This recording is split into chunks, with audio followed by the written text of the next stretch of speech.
श्री कृष्णं वंदे जगद्गुरु। इदं श्री सद्गुरुवे नमः। वाङ्मय नंबर 5, साधना से सिद्धि, डे 22। पिछले ऑडियो में गुरुदेव ने समझाया, अवांछनीयता को रोकना भर ही पर्याप्त नहीं, इसलिए उस स्थान पर श्रेष्ठता की प्रतिष्ठापना करनी होगी। एकांत के खाली मस्तिष्क में सत साहित्य का, महामानवों के जीवन रहस्य का अवगाहन किया जा सकता है। फिर गुरुदेव ने साधना में शांत एकांत स्थान की महत्वता और उपयोगिता बताई। अंतर्मुखी होने के लिए एकांत की आवश्यकता होती है। आत्मनिरीक्षण और आंतरिक समाधान की बात सोचना, चिंतन मनन करना लोगों के बीच भीड़ में संभव नहीं हो पाता। क्रमशः आगे ब्रेन वॉशिंग के लिए किए गए उत्पीड़नों में अंधेरी एकांत कोठरी में रखना बिना चोट या घाव का निशान लगाए सबसे अधिक दबाव डालने वाला तरीका सिद्ध हुआ है।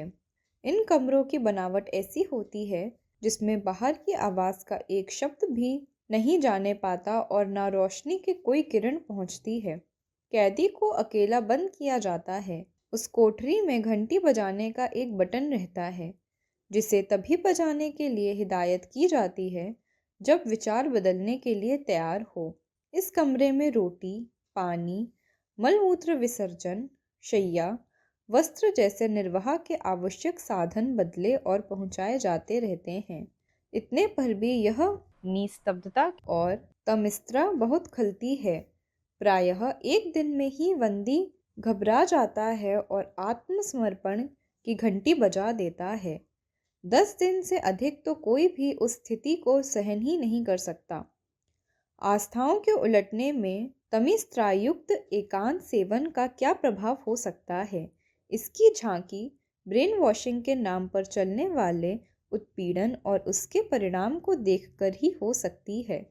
इसका दूसरा पक्ष भी है कि उस स्थिति में मन संस्थान का स्तर प्रायः वैसा ही हो जाता है जैसा कि अंतरिक्ष में पहुंचने पर भार विहीन स्थिति में शरीर का अनुभव होता है।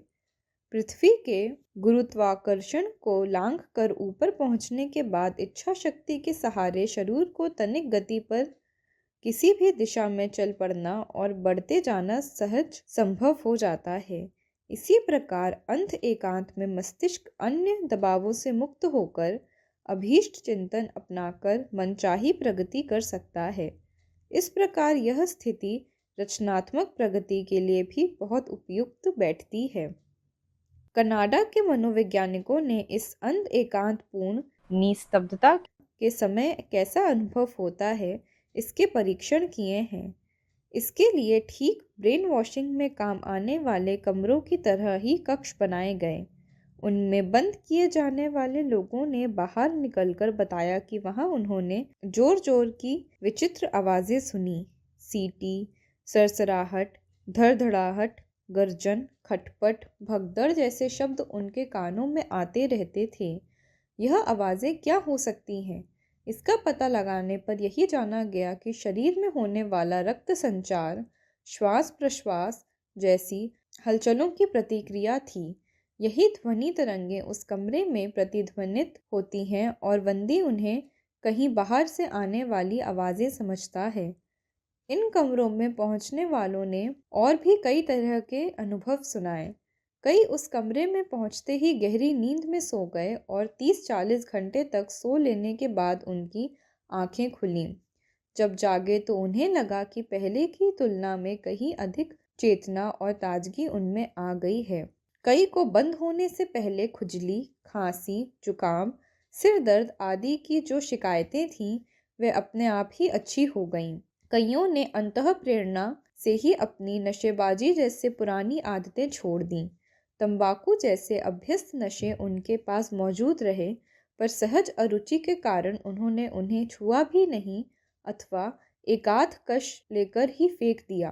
कईयों की पुरानी स्मृतियां जागी और बीती घटनाओं को इस तरह अनुभव करने लगे मानो अभी कल परसों की ही बात हो। कई अपने प्रिय विषयों पर अधिक गंभीरता और तन्मयता के साथ सोचने लग गए और महत्वपूर्ण नतीजों तक पहुंच सकने में सफल हो गए। एकांत सहन करने का प्राथमिक अभ्यास काफ़ी कठिन होता है। उसमें मनोबल की आवश्यकता पड़ती है। आत्मदमन करना पड़ता है और पुरानी भीड़ पसंद आदत को समझा बुझाकर कठिनाई से इस स्थिति में थोड़ा समय गुजारने के लिए सहमत करना पड़ता है। स्पष्ट है कि इतने भर अभ्यास से मनोबल बढ़ता है और प्रतिपक्षी अभ्यासों से जूझने और उन्हें निरस्त कर सकने की क्षमता का आत्मविश्वास जागृत होता है। यह आत्मिक प्रगति की दृष्टि से अच्छी सफलता है। इसके सहारे भविष्य में आत्म परिष्कार के अन्य बढ़े चढ़े उपाय अपनाए जा सकते हैं और विशिष्ट आध्यात्मिक उपलब्धियां प्राप्त की जा सकती हैं। थोड़े थोड़े समय के लिए मात्र एकांत को, मात्र अंधकार को सहन करने की साधना के सहारे आरंभ होता है, तो आगे चलकर अंधता युक्त एकांत भी कठिन नहीं रहता। पूर्ण एकांत, पूर्ण अंधकार का लाभ अधिक समय तक ना मिल सके तो भी यह प्रयत्न करना चाहिए कि जब भी सुविधा हो, जितने समय भी संभव हो, उसका लाभ उठाया जाना चाहिए। इसी प्रकार मन को भीड़ भाड़ के विचारों से हटाकर किसी एक प्रसंग पर नियोजित करने की ध्यान धारणा को किसी न किसी रूप में क्रियान्वित करते रहना चाहिए। साधना की सफलता के लिए संस्कार युक्त वातावरण की आवश्यकता। साधना उपासना की महान महत्वता का प्रतिपादन भारतीय दर्शन और योग शास्त्रों में पग पग पर मिलता है। इतने पर भी यह देखा गया है कि कई बार विधि विधान का पालन करते हुए भी लोग साधना उपासना के वह लाभ प्राप्त नहीं कर पाते जिनका इस तरह उल्लेख मिलता है। उसका कारण होता है वातावरण का प्रभाव। यह सच है कि अनेक प्राणवान व्यक्ति अपनी तप साधना और संकल्प शक्ति से वातावरण को भी बदल डालते हैं, किंतु सच यह भी है कि मनुष्य के विकास में वातावरण का प्रभाव बहुत अधिक मात्रा में होता है। साधना उपासना चूंकि व्यक्ति के संस्कारों से संबंध रखती है और प्रत्येक वातावरण अच्छे बुरे संस्कार समाहित रखता है, अतएव उच्च स्तरीय साधनाओं में तो स्थान और वातावरण का महत्व निश्चित ही बहुत अधिक होना चाहिए। वातावरण के प्रभाव की सशक्तता का परिचय देने वाले कितने ही विध्यात्मक एवं निषेधात्मक कथा प्रसंग इतिहास में मिलते हैं। इतिहास प्रसिद्ध घटना है कि जब कौरव पांडवों के युद्ध के लिए स्थान चयन की बात आई तो श्री कृष्ण ने एक विशेष दूत नियुक्त किया। उसने सर्वत्र युद्ध स्थल की छानबीन की। कुरुक्षेत्र में उसने परस्पर दो सगे भाइयों को युद्ध करते देखा। यह घटना उसने श्री कृष्ण को बताई। फलतः यही क्षेत्र युद्ध के लिए चुना गया, क्योंकि उन्हें संदेह था कि भावनाशील होने के कारण कहीं अर्जुन युद्ध का परित्याग न कर बैठे। श्रवण कुमार के बारे में भी ऐसी ही कथा प्रख्यात है। वह जब अपने माता पिता को कांवर में लिए तीर्थाटन करा रहे थे तो एक स्थान ऐसा आया जहां उसने न केवल कांवर पटक दी अपितु अपने माता पिता को कटु शब्द भी कहे। उस देश से आगे निकल जाने के बाद उससे अपने कथन पर भारी पश्चाताप हुआ। इस पर उसके पिता ने सांत्वना देते हुए समझाया कि इसमें श्रवण का कोई दोष नहीं। यह स्थान मैं दानव का था जिसने कभी अपने माता पिता को यहीं बंदी बनाकर मौत के घाट उतार दिया था। कुंती के बारे में भी ऐसी ही घटना का उल्लेख पुराणों में मिलता है। भूमि के संस्कार एक तथ्य है। इसे कोई भी पवित्र जलाशयों, देव मंदिरों तथा शमशान घाट में जाकर स्वयं अनुभव कर सकता है। कुल्लू की मिट्टी सेबों के लिए प्रसिद्ध है। अच्छी से अच्छी खाद, जल और मौसम पाकर भी वैसे सेब आज तक अन्यत्र कहीं नहीं उगाए जा सके। नागपुर के संतरे और भुसावल से केले अन्यत्र नहीं मिलते। मुजफ्फरपुर लीचियों के लिए प्रसिद्ध है तो लखनऊ खरबूजों के लिए। इलाहाबाद और बनारस जैसे स्वादिष्ट आम दूसरी जगह कम मिलते हैं।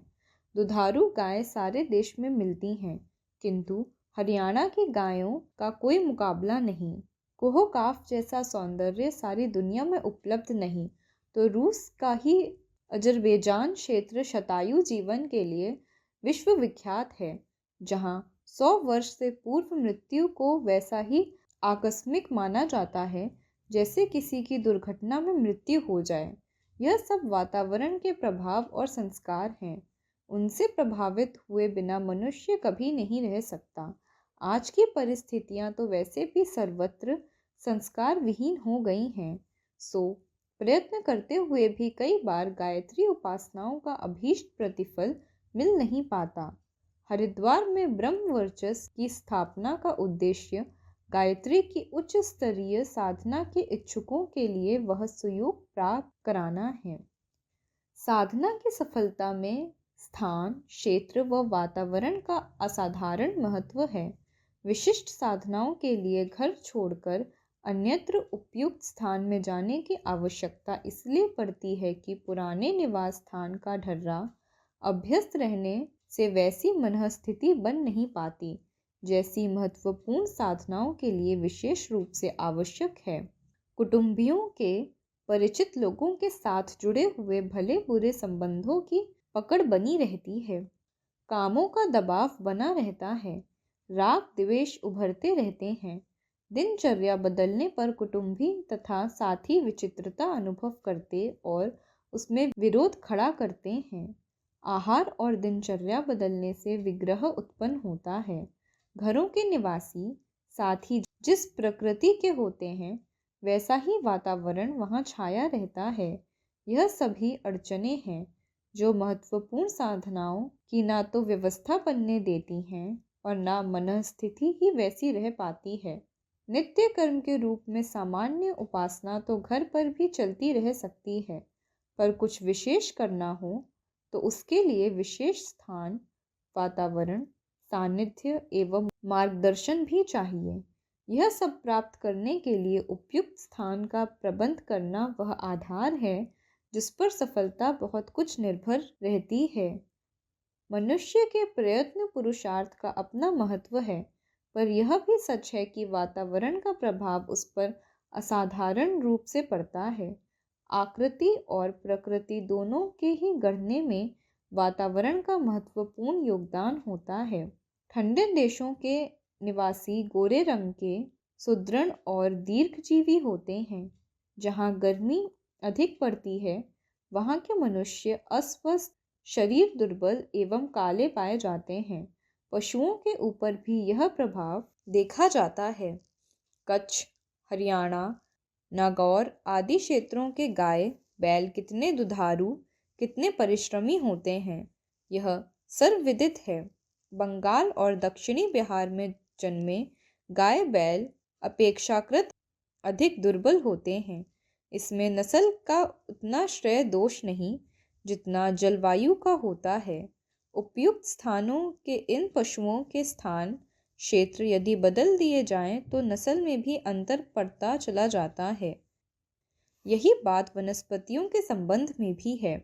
जड़ी बूटियां वही हैं, पर विभिन्न क्षेत्रों में उगाए जाने पर उनके गुणों में न्यूनाधिकता उत्पन्न हो जाती है। हिमालय क्षेत्र के गंगा तट पर उगी ब्राह्मी की तुलना में मैदानी क्षेत्रों में नदियों के किनारे उगी मंडूकपर्णी के गुणों में भारी अंतर आ जाता है। अन्यान्य जड़ी बूटियों के संबंध में भी यही बात है। मनुष्यों के शरीरों में ही नहीं, स्वभावों में भी क्षेत्रीय विशेषताओं के अनुरूप अंतर पाया जाता है। यूं तो मनुष्य स्वतंत्र और समर्थ है। वह अपनी संकल्प शक्ति के बल से परंपरागत सभी दबावों को बदल सकने में सैद्धांतिक दृष्टि से पूर्णतः सक्षम है, पर व्यवहारिक स्तर पर देखा जाता है कि वातावरण अपने प्रभाव से उस क्षेत्र के मनुष्यों को ढालता चला जाता है। व्यक्ति की मौलिक विशेषता को मान्यता देते हुए भी यह स्वीकार करना ही होगा कि समाज का बहुसंख्य वर्ग विचारपूर्ण नहीं, वातावरण के प्रभाव में जीवन यापन करता है। निश्चित ही साधना के उच्च स्तरीय आध्यात्मिक प्रयोगों के लिए भारत के हिमालय क्षेत्र को अद्वितीय गौरव प्राप्त है। यह क्षेत्र ऋषि योगियों की भूमि मानी जाती रही है। उच्च आध्यात्मिक प्रयोग इसी क्षेत्र में अनादिकाल से होते चले आ रहे हैं। यह ऋषि भूमि देव भूमि के रूप में वंदनीय रहा है। आयुर्वेद, रसायन विद्या, साहित्य सृजन, योगानुसंधान जैसे महत्वपूर्ण प्रयोग हिमालय क्षेत्र की सुविस्तृत प्रयोगशाला में समय समय पर होते रहे हैं। सप्तऋषियों के महामनीषी देव मानवों के कार्य क्षेत्र इसी भूमि में रहे हैं। छात्रों के लिए गुरुकुल, श्रेयार्थियों के लिए आरण्यक यहीं थे। राजतंत्रों के सूत्र संचालक वशिष्ठ जैसे धर्माध्यक्षों और विश्वामित्र जैसे तपस्वी साधकों की तपस्थली इसी भूमि में थी। दिव्यदर्शियों का कथन है कि ब्रह्मांड की सघन अध्यात्म चेतना का धरती पर विशिष्ट अवतरण इसी क्षेत्र में होता रहा है। भौतिक शक्तियों के धरती पर अवतरण का केंद्र बिंदु विज्ञान जगत ने ध्रुव प्रदेश को माना है। आध्यात्म क्षेत्र में वैसी ही मान्यता हिमालय के संबंध में है। यह क्षेत्र ब्रह्मांड व्यापी दिव्य चेतना का अवतरण केंद्र है, जहाँ शोध करते हुए, तप करते हुए मनीषी साधक गण अपने को देव शक्तियों से सुसंपन्न करते थे। अभी भी इस क्षेत्र में सारी सूक्ष्म विशेषताएं प्रचुर परिमाण में विद्यमान हैं, जो आत्मिक प्रगति के सहयोग के लिए आवश्यक हैं। आत्म साधना के लिए यह शीत प्रदेश उपयुक्त है, साथ ही जलवायु की दृष्टि से आरोग्यवर्धक भी। गंगा जल को वैज्ञानिकों ने दिव्य औषधियों का सम्मिश्रण माना है। ऐसी मान्यता है कि मात्र गंगा जल के सेवन से ही कितनी बीमारियों का उपचार अपने आप हो जाता है। योगियों, तपस्वियों ने उग्र तपश्चर्याएं इस क्षेत्र में की हैं, जिसके कारण इस वातावरण में विशिष्ट अध्यात्म तत्वों की भरमार है। इस वातावरण में पहुंचने पर मन में अनायास ही सात्विक विचारना, पवित्र भावनाएं उमड़ने लगती हैं। आज के गए गुजरे ज़माने में भी इस क्षेत्र में सतयुगी वातावरण के दृश्य देखे जाते हैं। ऐसा लगता है कि चारों ओर के समव्याप्त कलुषित वातावरण से यह क्षेत्र अभी भी अछूता है। सामान्यतः जिस वातावरण में अन्य लोग रहते हैं, उसमें विक्षोभकारी तत्वों का बाहुल्य है। साधना उपासना के विधि विधान और मर्यादाओं का परिपालन करते हुए भी अभीष्ट लाभ नहीं मिल पाता। विषाक्त वातावरण का असाधारण प्रभाव पड़ता है। साथ ही परिवार समाज के जिस परिवेश में मनुष्य रहता है, उसके संस्कार भी वैसे ही बने रहते हैं। फलस्वरूप मन को जबरन उन संस्कारों से मुक्त कर पाना कठिन पड़ता है। ऐसी स्थिति में साधना का उच्च स्तरीय लाभ उठाने की दृष्टि से आवश्यक होता है कि सदा के लिए ना सही तो कुछ समय के लिए ऐसे सात्विक वातावरण में रहकर साधना की जाए, जहाँ से अभीष्ट परिमाण में आत्मिक ऊर्जा जुटाई जा सके। कहना ना होगा कि इस दृष्टि से हिमालय का उत्तराखंड सर्वश्रेष्ठ है। साधना के लिए सदैव उपयुक्त वातावरण की अपेक्षा रहती है। साधक की आंतरिक मनस्थिति एवं बाह्य परिस्थिति का अपना प्रभाव होता है। उससे वातावरण बनता है और प्रवाह प्रभाव उत्पन्न होता है। आत्मोत्कर्ष के लिए की जाने वाली साधनाओं में तो उपयुक्त वातावरण की अत्यधिक आवश्यकता रहती है। वैज्ञानिक, साहित्यकार, कवि, कलाकार, शोधकर्ता, विद्यार्थी आदि बुद्धिकर्मियों को एकाग्रता पूर्वक अपने काम करने पड़ते हैं। इसके लिए उन्हें विक्षोभ रहित एकांत चाहिए। ठीक इसी स्तर का अति महत्वपूर्ण कार्य आत्मनिर्माण एवं आत्म परिष्कार का भी है। इसके लिए वातावरण की अनुकूलता चाहिए। विक्षोभकारी वातावरण में कर्मकांड तो हो सकते हैं, एक निष्ठा नहीं निभ पाती। क्षण क्षण में सामने आने वाली समस्याएं, आवश्यकताएं एवं हलचलें एकाग्रता में विक्षेप उत्पन्न करती हैं और आधे अधूरे मन से किए हुए साधनाकृत अभीष्ट प्रतिफल उत्पन्न कर सकने में सफल नहीं हो पाते। अस्तु यह आवश्यकता सदा से अनुभव की जा रही है कि आत्मोत्कर्ष की साधनाओं की क्रिया प्रक्रिया पूर्ण करने के लिए उपयुक्त वातावरण की तलाश किया जाए। इस दृष्टि से देव संस्कृति में हिमालय की महत्वता का आदिकाल से गुणगान होता आया है। सफल साधकों ने जहाँ उपयोगी विधि विधान अपनाए हैं, उपयुक्त मार्गदर्शन प्राप्त किए हैं, वहाँ उन्होंने इसके लिए उपयुक्त वातावरण भी तलाश किया है। साधना विज्ञान के इतिहास पर दृष्टि डालते हैं तो पता चलता है कि सफल साधकों में से अधिकांश ने हिमालय में डेरा डाला है और वहाँ अपना निर्माण कार्य संपन्न किया है। इसके कितने ही कारण रहे हैं। सामान्य धरातल से ऊंचे स्थानों का वायुमंडल शीतल रहता है। सर्वविदित है कि नीचे स्थानों में गर्मी भी अधिक रहती है और ऊपर से गिरने वाले अवांछनीय रज कण भी अधिक जमते हैं। इस धूल के साथ धुआं जैसे प्रदूषण और विक्षोभकारी विचार भी उतरते बरसते हैं। गर्मी में फैलाव की शक्ति रहती है, उसके संपर्क में जो भी आएगा फैलेगा। नीचे और गर्म स्थानों की अपेक्षा ऊंचे और शीतल स्थान न केवल स्वास्थ्य संवर्धन के लिए उपयुक्त माने जाते हैं, वरन उनमें मानसिक स्वास्थ्य संतुलन बढ़ाने की क्षमता भी रहती है। गर्मी के दिनों में साधन संपन्न लोग ऐसे लाभ पाने के लिए नैनीताल, मसूरी, कश्मीर आदि स्थानों में अपने रहने की व्यवस्था बनाते हैं। साधना के लिए भी ऐसे स्थान तलाश किए जाते हैं। आत्मिक स्वास्थ्य संवर्धन के लिए भी उपयोगी वातावरण मिल सके तो उसका विशेष लाभ होता है। तपस्वी पर्वतों की गुफाओं में निवास करने, कंदमूल जुटाने, वल्कल वस्त्र पहनने जैसे निर्वाह के साधन ढूंढ लेते हैं।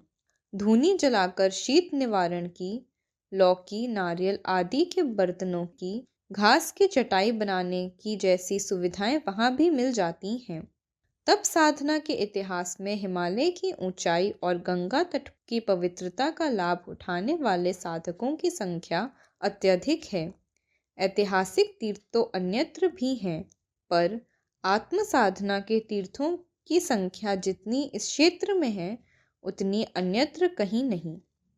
जहाँ जिस स्तर के व्यक्ति रहते हैं, जहाँ जिस प्रकार की हलचलें होती रहती हैं, वहाँ के सूक्ष्म संस्कार भी वैसे ही बन जाते हैं और वे बहुत समय तक अपना प्रभाव बनाए रहते हैं। तपस्वियों का प्राण उनके निवास स्थान के इर्द गिर्द छाया रहता है। सिंह और गाय एक साथ ऋषि आश्रमों में प्रेम पूर्वक रहते थे। हिरन तथा दूसरे पशु पक्षी वहां निर्भयता पूर्वक पालतू बन जाते थे। ऐसे वातावरण में सहज ही मानसिक विक्षोभ शांत होते हैं और साधना के उपयुक्त मन स्थिति स्वतः बन जाती है। इस दृष्टि से हिमालय की महत्वता असंदिग्ध है। यह सब भलीभांति जानते हैं कि देव संस्कृति, ऋषि संस्कृति का उद्भव इसी ब्रह्मावर्त में हुआ जो हिमालय क्षेत्र में स्थित है। संस्कृति का प्रकाश यहीं से सारे विश्व में पहुंचा। श्रीमद् भागवत के 12वें स्कंध में दूसरे अध्याय के 3 श्लोक में हिमालय में दिव्य सिद्ध पुरुषों का निवास बताया गया है और उनके संवेद होने के केंद्र को कलाप कहा गया है। 10वें स्कंद के 87वें अध्याय के 5, 6, 7 श्लोकों में भी ऐसा ही वर्णन है। थियोसाफी संप्रदाय के क्षेत्र में सिद्ध पुरुषों की पार्लियामेंट वहां होने और अध्यात्म क्षेत्र के महत्वपूर्ण फैसले होते रहने की बात कही गई है। ऑटोबायोग्राफी ऑफ योगी ग्रंथ में ऐसे अनेक प्रसंगों का उल्लेख है जिनमें हिमालय के सिद्ध योगियों के विलक्षण कर्तव्यों का विवरण है। पाल ब्रिटेन और रंपा जैसे शोधकर्ताओं ने इस क्षेत्र में समर्थ सिद्ध पुरुषों का अस्तित्व पाया है। 200 वर्ष जीवित रहने वाले स्वामी कृष्णाशय ने हिंदू विश्वविद्यालय की आधारशिला रखी थी। वे नग्न अवधूत की तरह हिम प्रदेश में निवास निर्वाह करते थे। हिमालय में छोटे बड़े जितने देवस्थान हैं, उतने अन्यत्र मिलने कठिन हैं। अमरनाथ, ज्वालामुखी, हरिद्वार, केदारनाथ, बद्रीनाथ, गंगोत्री, पशुपतिनाथ तो प्रख्यात हैं ही। इनके समीपवर्ती क्षेत्रों में छोटे छोटे तीर्थों की तो श्रृंखला ही बिखरी पड़ी है।